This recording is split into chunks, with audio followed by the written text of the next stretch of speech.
Question number 9 पे देखते हैं कि फलक के विपरीत फलक पर कौन सा होगा, यानी अपोजिट पूछ रहा है कि अपोजिट कौन सा होगा। तो सबसे पहले आप क्या करेंगे, सबसे पहले जो आपका कॉमन दिया है एम एम, देखो आप चेक कर लो एम एम कॉमन है, हाँ कॉमन है, तो एम आर और 9 है, इसी तरह से एम और 5 और 6 है। ओके, और देखो यहाँ पे ये आर है और ये आर है, इस वाले और इस वाले में चेक करो यहाँ पे। इसके लिए अगर देखते हैं हम तो आर है, फिर आपका 9 है, फिर आपका एम है, इसी तरह से आपका आर है, फिर इसके बाद 6 है, फिर आपका 4 है। अब यहाँ पे गौर करना, अब यहाँ पे गौर करना, आपसे इसका अपोजिट पूछ रहा है, तो अपोजिट पूछ रहा है तो आपको यहाँ पे समझ में आ रहा है कि आपका 9 का अपोजिट क्या होगा, 6 हो जाएगा। बिल्कुल 9 का अपोजिट क्या होगा आपका 6 हो जाएगा। 9 का अपोजिट क्या हो जाएगा आपका 6 हो जाएगा। आर का अपोजिट जो है आपका क्या होगा 5 हो जाएगा। ठीक है, एम का अपोजिट मुझे बताना है, तो एम का अपोजिट मुझे बताना है, तो एम के पीछे जो है वो नंबर जो आपको नहीं दिखाई देगा, यानी आर भी है, 9 भी है, 5 है, 6 है, 4 आपको नहीं दिखाई दे रहा ना, 4 आपको नहीं दिखाई दे रहा, तो एम का जो अपोजिट होगा वो आपका क्या हो जाएगा 4 हो जाएगा। चलो अभी चेक करेंगे उसमें क्या भी आ रहा है। उसी तरह से आर का अगर अपोजिट सपोज दैट चेक करा था यहाँ पे, तो आर का वही नंबर होगा, यानी इसमें कहीं 5 दिख रहा नहीं दिख रहा है, तो आपका इसका जो अपोजिट हो जाएगा वो क्या जाएगा आपका 5 हो जाएगा। ठीक है, अब आपसे कह रहा है फलक के विपरीत फलक पर कौन सा होगा, फलक के विपरीत फलक पर कौन सा होगा, विपरीत फलक पूछ रहा है इसमें।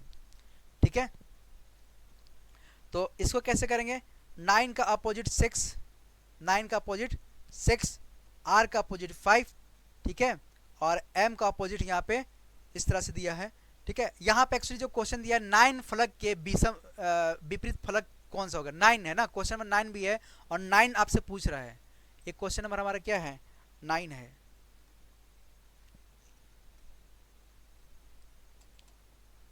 हमसे क्वेश्चन को नोट करने में थोड़ा सा दिक्कत हुआ है। क्वेश्चन 9 फलक के विपरीत फलक पर कौन सा होगा ये पूछ रहा है। द 9 का विपरीत जो है नंबर कौन सा आ रहा है 6 आ रहा है, तो जो आपका ऑप्शन है वो क्या आ जाएगा आपका डी हो जाएगा। इस क्वेश्चन को आप करेक्शन कर लेंगे, इसको आप समझने के लिए आप जो है बेहतर तरीके से नोट्स जो है आप बना लीजिएगा, ताकि हमने क्वेश्चन जो है बहुत सारा कराया है और इसको जो है आप बेहतरीन तरीके से समझने के लिए पूरी क्लास को जो आप इंजॉय के साथ जब देखेंगे तो आपके अंदर में जो है सारा चीज़ आ जाएगा। देखिए कॉन्फिडेंस कहते हैं कि लोग जो है आप मोटिवेशन सारी नहीं बोलते सर, मोटिवेशन यार आपके अंदर में लोग कब तक मोटिवेट करेगा, आपके अंदर में एक खुद का जो है एक मोटिवेट होनी चाहिए। अगर आप तैयारी कर रहे हो ना, तो तैयारी कर रहे हो तो आपके अंदर में एक जुनून होने चाहिए, क्योंकि आप मोटिवेट देखते हो संदीप महेश्वरी का, अब जो है अभी जो है खान सर का, ओजांग सर का, ओझा सर का, विकास द्विवेदी सर का, बड़े बड़े जो है जो टीचर है अच्छे जो फेमस हो चुके हैं उनके आप देखते हो। ठीक है, अब मस्त जो है रिंगटोन बजता है, वो जब तक बजेगा आपके अंदर में एनर्जी आएगी। अब जब वो जो साउंड खत्म तो आपकी एनर्जी खत्म। तो अपने अंदर भी एक चोट होनी चाहिए, अगर आपके अंदर चोट लगा ना तो आपका दिमाग जो है बेहतरीन काम करेगा। ठीक है, यानी चोट लगना, यानी आप जब तक धोखा नहीं खाओगे, यानी जब तक आप जो है प्रॉब्लम में नहीं रहोगे, आपको पढ़ने में मज़ा नहीं आएगा। प्रॉब्लम लो, जब तक आप जो है रिस्क नहीं लोगे तब तक आप कुछ नहीं कर पाओगे। इसलिए कहा जाता है कि अगर किसी को बुद्धि कब खुलता है, बादाम खाने से बुद्धि नहीं खुलता है, ठोकर खाने से बुद्धि खुलता है। ठीक है, तो जब तक ठोकर नहीं खाओगे ना तब तक आपका बुद्धि नहीं खुलेगा, तो ठोकर खाना भी बहुत ज़रूरी है।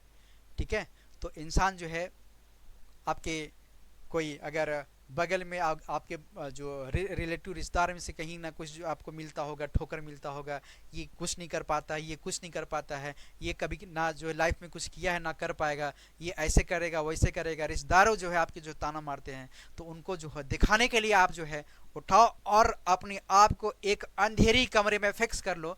अंधेरी कमरे में जो एक आप जो है बैकग्राउंड बना लो, अंधेरी कमरे में बैठ करके जो है आप अच्छे से तैयारी करोगे तो सारा चीज़ जो है आपका जो है बेहतरीन चलेगा। और आपके अंदर में एक ही कांटा होना चाहिए, जिसने जो आपको बोला है उसका फोटो टांग दो सामने। जब फोटो जब टांगोगे ना तो आपके अंदर में क्या आएगा, जो शख्स आपको जो है किसी प्रकार के आपको कुछ बोला है तो उस शख्स का पहले क्या करो, दिमाग में जो फोटो रखो, चाहे उसका जो है बाकायदा फ्रेम में बनवा करके सामने टांगो। तो जो शख्स आपको कुछ बोला है उसका सामने फोटो होगा ना, तो उसके बार बार बात आपको याद आएगा और आपको उसी बात से लेके क्या करेगा, मोटिवेट करेगा, ये पूरी एनर्जी भरेगा, ये ताकि हमको ये चीज जो है करना है तो करना है तो करना है तो करना है। जब आपके अंदर में ये अगर आ गया तो मुझे नहीं लगता है कि संदीप महेश्वरी को मोटिवेशन सुनना पड़ेगा, नहीं, ऑटोमेटिक जब आप जो है फोटो देखोगे तो ऑटोमेटिक आपके अंदर जो है कॉन्फिडेंस एनर्जी भर आएगा और तरोताजा होकर फिर दोबारा आप तैयारी करोगे, फिर जो है आप गिरोगे, फिर फोटो देखोगे, फिर तैयारी करोगे। इस तरह से आपका जो है पढ़ाई मजा आएगा। समझ रहे हैं? तो इसी तरह से जो है आप क्लास देखते रहो। नेक्स्ट क्वेश्चन पर चलते हैं भाई साहब। Next question